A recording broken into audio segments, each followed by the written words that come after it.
Bag പിന്നെ ഒരു കവറിനകത്ത് സാധനം എല്ലാം കൂടി എടുത്തോണ്ടാണ് പോകുന്നത്.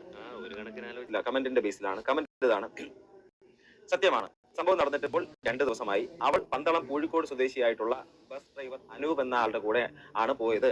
പോലീസ് വിളിപ്പിച്ചിട്ടുണ്ടായിരുന്നു. അവൾ പറയുന്നത് അവന് വേറെ ഗേൾസുമായിട്ട് അഫെയർ ഉണ്ട്, അതുകൊണ്ട് അവൾ വേറെ ആളുടെ കൂടെ പോകുന്നു എന്നാണ്. അത് കയ്യിലിരിപ്പിട്ടിയാ? അതെ, കയ്യിലിരിപ്പി. കാരണം വേണ്ടേ? ആണെങ്കിൽ കുഴപ്പമൊന്നുമില്ലെങ്കിൽ അതെ, അല്ലെങ്കിൽ അല്ല. ആരോപിക്കുന്ന ആരോപണങ്ങളിൽ പ്രധാനപ്പെട്ട ഒരു ആരോപണമാണ് ഇത്. അദ്ദേഹത്തിന് മറ്റ് സ്ത്രീ ജനങ്ങളുമായിട്ട് എന്തോ ബന്ധമുണ്ട്, മറ്റ് അഫെയർ ഉണ്ട്. ഇദ്ദേഹത്തിന് വേറെ അഫെയർ ഉണ്ട്. ആ അഫെയർ കാരണമാണ് ഈ പെൺകുട്ടി മറ്റൊരു ജീവിതം മറ്റൊരാളുമായിട്ട് തെരഞ്ഞെടുത്തത്. ഞാൻ പുകഴ്ത്തി പറയാന്ന് തെറ്റിദ്ധരിക്കരുത്. ഇതുവരെയുള്ള അനുഭവം വെച്ചിട്ട് പറയുക.